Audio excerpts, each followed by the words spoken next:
posachedwa pa tikupasirani zimene wayankhula Bon Kalindo lero lino pa 21 March 2025. Takhalani pompo ndipo tamvetserani mwachidwi. The DC munyengo ino amalawi ya maliro a Ben Longwe sitinayenerenso kubwera kumajambula ma audio makamaka pofuna kulemekeza mzimu wa m'bale wathu amene tagwirana ntchito makamaka yolankhulira Malawi kwa zaka zambiri. Komabe nkofunikira kuti mudziziwa zimene zikuchitika mu dziko lanu komanso makamaka program ya maliro kuti kodi ikuyenda bwanji.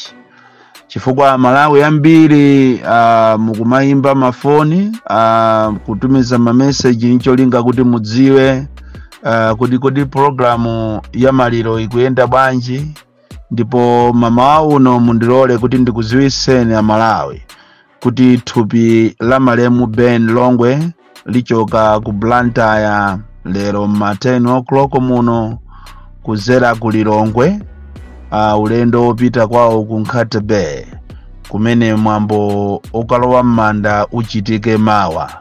Tikupempheni nonse amene ndi okonda dziko la Malawi azinzake ndi ena onse akufuna kwabwino kuti tiyeni timuperekeze mzathu, timupempherere mzathu kuti akafike pakana kumuzi pamene adzikalowa m'manda komanso kuti mzimu wake uwuse mumtendere. Lero tikambirana nkhani ziwiri zokha chifukwa cha mwambo umenewu kapena nthawi imene ndili nayo yokhuza maliro a Ben Longwe. Ndi chikhulupiriro kuti uthenga umenewu akanalankhula ndi Ben Longweyo komano muutenge uthenga kuti akulankhula ndi iyeyo. Nkhani zathu zikulu lero ndi ziwiri. Nkhani yoyamba ndi yazikwanje komanso nkhani yachiwiri ndi yokhuza kumangidwa kwa anthu osusa boma.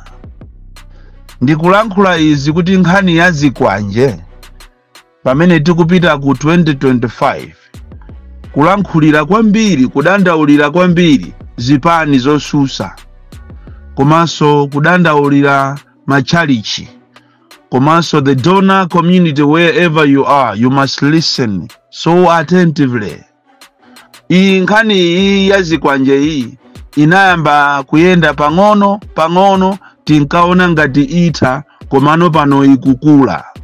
Ndipo ndimafuna ndikupempheni ino a opposition makamaka a UDF, DPP, Afodi, UTM kuti mukhale osamala kwambiri.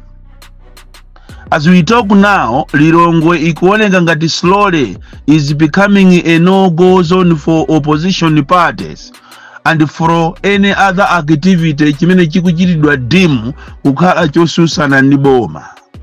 And anyamata azikwanje amene wawa are working tirelessly kuzera kwa mabwana awo IMCP amene akuzitenga kuti ndi IMCP mabwana amene akuzitenga ngati ziko lindirawo ndikumapasa chithandizo anyamata wa ndikumachita fund. Ndafuna ndinene kuti a opposition ngati simusamala, amachalichi ngati simusamala, donor community, if you are not taking care, there will be no elections in September 2025. Muziwe ichi kunena kuti bungwe la zisankho lidasamuka kuchokera ku Blantyre kupita ku Lilongwe. Ndipo bungwe la chisankho role yake yaikulu ndikuonesesa kunena kuti kuli fair and free elections. Kodi funso nkumafusa kuti ngati inu a opposition muti muyang'anire zimenezi, inu donor community muti muyang'anire zimenezi, inu amachalichi komanso amalawi tonse tikayang'anira nkhalidwe uwu zisankho zizakhalapo? Anyamata amene wangati akwanisa ndikumakamenya anthu ku parliament. Parliament is the most secured place. koma ngati akwanisa ndikumakamenya anthu ndikumabweresa havoc ku parliament komanso osavala mamaski ndikumaona nkhope zawo in presence of the police, chisankho chiliko? Kodi chisankho chimenechi chizakhala chisankho kapena chizakhala dictation? That's my worry, and this is an issue imene inu opposition muyenera mudandaule kwambiri. Chifukwa ana awawa ngati simuachita temu, ngati ziko sitiachita temu ana awa, ndikufuna ndikusimikizireni kuzakhala anthu kudulidwa makhosi. Ndipo ndikutha kuona ngakhale opposition ambiri atapwetekedwa ataphedwa. Koma yet we have got a police, a stupid police for that matter, imene ikulamulidwa ndi anthu opusa amene akungoyang'anira ndikumachita worship ya ndale. A sad nation, a very stupid nation with stupid leaders. Chifukwa akanakhala kuti tili ndi asogoleri amphamvu amene cholinga chawo ndi to save Malawians, akanachita condemn Lazarus Chakwera, akanachita condemn this in the strongest terms. Even iso kuchita fire ama individuals amene ali behind this grouping. Chifukwa tu gulu limene lili anyamata ake ndi oziwika, maina awo ndi oziwika, a police they are just skating around kumana manga tisakuziwa, ndiponso ena mwa iwo ndi a police iso amavala nawo mamaski ndikumachita pretending ngati as if ndizigawenga koma yeti ndi a police. We need to be a worried nation. Iyi nkhani imene ndikulankhula iyi siku lina muzayikumbukira kuno kumalawi kuno kuti ayamba nkhondo. Chifukwa nkhondo tuyimayamba munjira imene iyi nkhondo ngati simukuziwa. Mufufuze kwa anthu amene ali ma Burundi, anthu amene ali ma Rwandizi, muafuse kuti kodi kwanuko zinayenda bwanji, zinkati bwanji, akuuzani kuti zimayamba chonchi. Timagulu ting'ono kumasekerera President Chakwera, kaya sindikudziwa kuti President amene yakuganiza bwanji. Sindikudziwa kapena ndi statement yomweje munanena muli pa campaign kunena kuti muzachita shed blood. Are you shedding the blood now? Mr. President, you need to advise your cabinet members. You need to advise your MCP members. This is a democratic country. Koma izizi siku lina international community ikalowererapo ndikuzakutenga nikupita kuheki musazanene kuti Trump akukudani.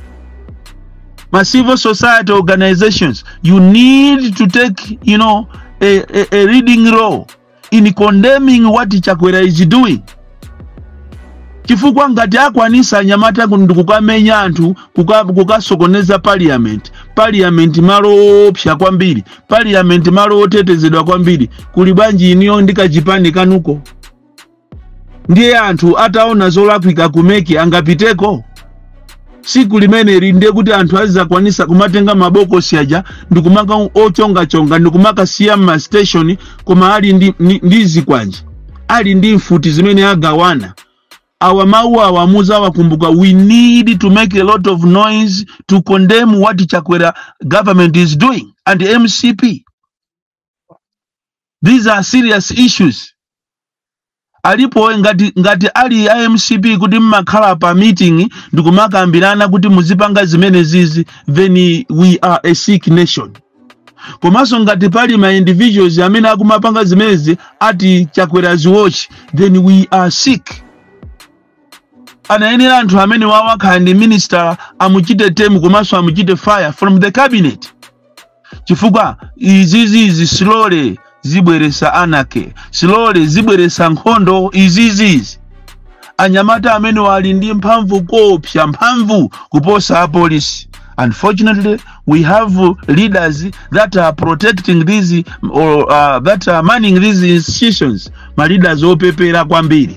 And izizi muzimve ndinu ma leaders opepera, inspector general komanso army commander ndinu anthu opepera kwambiri.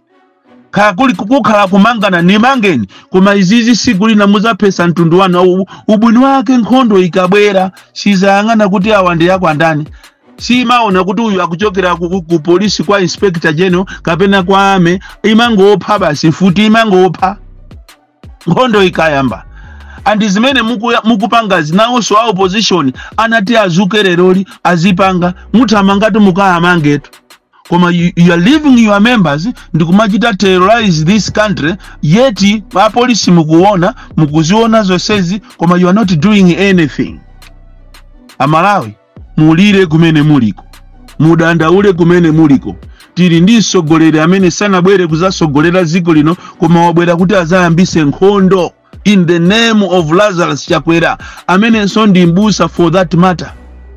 Ndiye nkumafusa kuti kodi inu apaki muli kuti Beni Longwetu akanafusa fuso limene inu apaki muli kuti mukuti chani inu HRDC amene nthawi manager mukatakanidwa kwambiri a gifted trapeze asembereka amayaya muli kuti your friend is terrorizing Malawi, is killing Malawians. Where are you? Mwajama banzi ziko tu ili ndi ziko la ufulu limene anthu ake ambiri ndi osauka muli azigogo muli ana amene tikunena pano mwina ikuthano somano mwezi asakuja muboma limene mwachita create njala boma limene mwafika sono size yomakhapa ma civil servants. Are you really serious? Kumakhapa ma civil servants mwina koma inu omwe otu ma civil servants muzaafunewo maziphunzisi muzaafunewo apolisi muzaafunewo ogwira ntchito kuchipatala kuti azakuthandizireni zisankho nderero mukuwakhapa kuwatumanya matani ndikumakhapa. Chakwera must be serious. Chakwera must be ashamed of what is happening in Malawi. We cannot sit and watch this happening. No way. Even olomutabwera ndikuchita point out mfuti pa ineyo siningaope koma ndikuuze ni chilungamo kunena kuti mukamva kuti uchisiru ndi umene u koma tuotuuza analiko mawu amene wandima wakumbuka kwambiri mawu awa Mutharika anakhalako akamba kunena kuti koma inu mwati mufuna muvotere MCP koma achinyamata ambiri ndife zisiru za anthu zisiru za achinyamata ndi amene timasusuka nthawi imene ijayo tinasusuka kumaona ngati amene iyi ni munthu ndi mbusa osadziwa kuti tikuziyitanira mavuto. Uthenga umene upite achinyamata ino amene mukupanga zimenezi kumakhapa anthu nkhope zanu zikuoneka ziko limasintha ziko litasintha andale amene mukuatumikirawo amathawa amakana milandu kunena kuti ife sitikuziziwa zimenezo iyo ukakhalako wekha kusero. Nderero ati ena mukumayenda msewu mukaapeza anthu mukamacheza nawo kumanena kuti ineyo ndi chigawenga ineyo ine ndi chigawenga ndipo tiyeni ndikugaireni malo mumbwere ndikakugaireni malo kuteko mwalanda malo pa community apo mukumangapo mashopu anu. Komatu koma so our opposition atupere muluzi, you need to wake up. Kabambe, you need to wake up. Mutharika, you need to wake up. Mai Joyce Banda mukulankhula bwino kwambiri sopano mai mukulankhula bwino ziko likukuyamikirani mukuzuzwa iniyo ngati mai. You need to take a stand. We need to come together. Enoch Chihana, we need to come together as a country. You as leaders, you must report this to the international community. Muauze zimene zikuchita Chakwera kunoko ku Malawi afuna azipa anthu. Nduyu wamba kumamanga opposition achina Gangata milandu yopanda ntchito ngati yo ya ma certificate yeti iniyo amene muli ku State House muli mboma ndi amene muli agalu sosaphunzira. Because ma activities mukuonesa wa ndi umbuli tu. Ise sign yonena kuti ku MCP ko kuli mbuli. And yeti ambiri inu maoneka kuti ndino anthu ophunzira. Ise sign yokuti mulibe ma certificate mukanakhala kuti ndino anthu ophunzira sibweza mala mukupanga khalidwe limene li kumamanga munthu on baseless issues. Ati pakana kumapita ma secondary school kuberene ninaphunzira ngati Boni Kalindo kumakafufuza kuti kuti amene anaphunzira kuti ndiye munanyi anayo tu. Inetu I went to school. Whatever I am doing I know. Whatever I am doing I know. Sikutati ndine mbuli tu iya. kumapita ku sukulu kwanga zisiri inu kwambiri ati kumakafufuza kuchokera ku area sateko kuononga mafuta ulendo pakana kumakapita ku makoleji kumaona ati ngati ndine osaphunzira aphanga mukunama inu zisiru kwa basi mwala kuti mukonze economy ya ziko linolo mwala kuti mukonze njala imene ili mu ziko muno mwala kuti musamalire anthu muzimanga misewu muzipanga zinthu mwina kupeza mavoti awiri lero muli busy kumalimbana ndi anthu kumamanga anthu and for the first time mungamunyamule munthu mu ambulance iniyo pakana kukatenga ujeni warrant of arrest ku court yana koma ndemwe ayalukatu ndiye panotu ati mukukonza so kuti mfuna mmange anthu ena koma chiseko nde chakupanani kopsha simukupuma bwino ena nutu mugwa ndi BP kufuna kuteteza zimene anthu asakufuna kuti aziziwe ili ndi ziko ilili tithokoze amakoti kuti you just stand for the truth chivuka kana khaso amakoti kuti akupanga zamanyaka ngati izizi ndiye kuti muno Malawi muno alesi atamangidwa agalu inu mabandalama zambiri mwapanga zinthu zoopsa koma simukumangana nokhanoka mukufuna muzilimbana ndi opposition ndiye to Malawi yake sife ndikuzeni kaya mupanga za mapoison kaya mupanga za futi ini chikakhala chinocho ndiye chimangonena chifuka ine pamene munthu muziza ndi pananeso ntekaniza khanta pita ndi yanga muyerekeze do not try to touch me do not try to touch the anointed ine sinima panga mantha iyayi kufa kubadwa kamozi kufaso kamozi ndipaka nakhala kuti agalu iniyoku simuzafa imwina ikanakhala nkhani ina koma nanuso muzafa iniyo muzafa ndipo mufune musafune palibe amene azakhale pa udindo wa muyaya nanuso udindo umene uzatha makobiri amene mukujawo muzamwalira makobiri wazasala chumacho chizasala ndimene ziko lili so in our opposition you must have an emergency meeting unfortunately akumalawi kunoko amakumana kumaliro sacheza kukikhala ndi ma meetings yawo ngati au opposition kuuzana kuti imene zilili ziko titani koma aliyese akupanga zache wina akupita ku north wina akupita ku south wina akupita ku east wina akupita ku west simukugwirizana aliyese angofuna u president but you must know kuti anthu akuzunzika kuno ku Malawi Bon Kalindo the DC mwana woopsa kwambiri the most deadly and dangerous child from Jeza village tiye mabuka box 76 Mulanje Malawi Southern Africa ndineneso pano kunena kuti mawa komanso la Mulungu kulibe the DC pofuna kulemekeza mzimu wa malemu Ben Longwe. Ugotu unaloyankhula kwa Bon Kalindo lero lino pa 21 March 2025.